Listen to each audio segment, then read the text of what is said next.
When you start searching for your son, where did you go, why, and what led you to ultimately find what you found?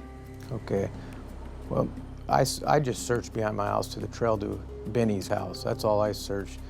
My good friend told me that he had spoken to a mutual friend about them doing some logging up at the campground, Benny's grandparents' property, and that there's four-wheeler trails and stuff over there, and that's probably a place if they're going to do, because at this point we know they're not being truthful with us. They know something, and my son's gone. You know, I'm being real. I'm holding on to hope, but I'm being real. Okay. I want to cover our bases. You know, we know the area. We know how close they were at that campground, and it's a pretty big area, and they would feel pretty safe. So my friend, he's a contractor. He did a job for a neighbor over there, and he was able to get access to the back around there, and they just kind of combed the area and come up to something that looked pretty suspicious. And so this friend of yours said they frequent that area, right. You might want to go there because that'd be somewhere that they would know to go. Right. So they go up there and start looking around. They found my son's remains, basically. And was it near those trails? Yeah, they say around 50 feet behind their grandpa's shop.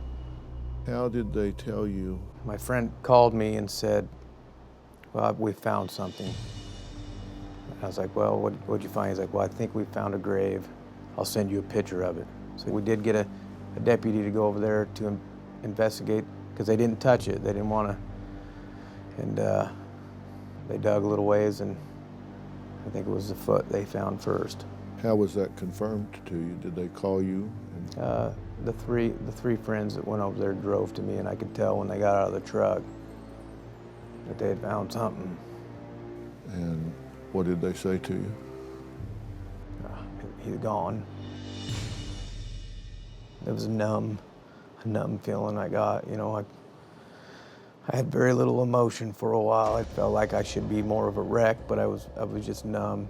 And when they came to you, were you at your house? Yeah. So your three friends come up and say, we found something, and... It's human, you know, it's human. And nobody had to go identify him. You know, the coroner identified him, so, you know, I couldn't even view him. It was so bad. It took a while to sink in. It was just like, well, he can come walking through the doors. It's not him, you know, it's just not real yet. And you start looking at pictures, starts sinking in that, you know, his little smart mouth, you ain't gonna get the joke back and forth, you know, football season. And now it's really hitting hard. Now I'm realizing that was him. There's no denying it no more. He's gone. You said that at the time there was no reason to view because it was not, the body was not in a way that could be recognized? They felt they had enough evidence to make an identification.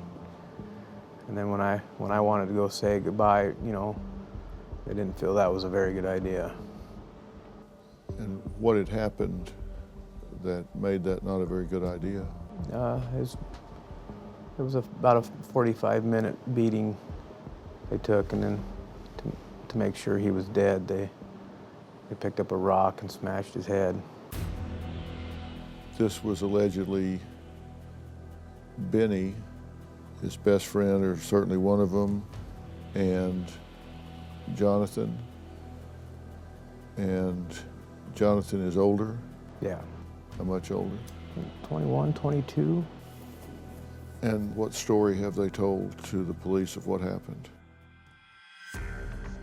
They told the police that they picked up Ben, took him out to a location, beat him, raped him with a stick for about 45 minutes.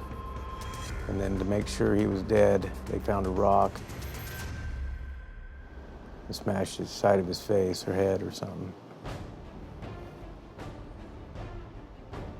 They said the attack went on for about approximately 45 minutes. Kicking him, and his whole body was all bruised.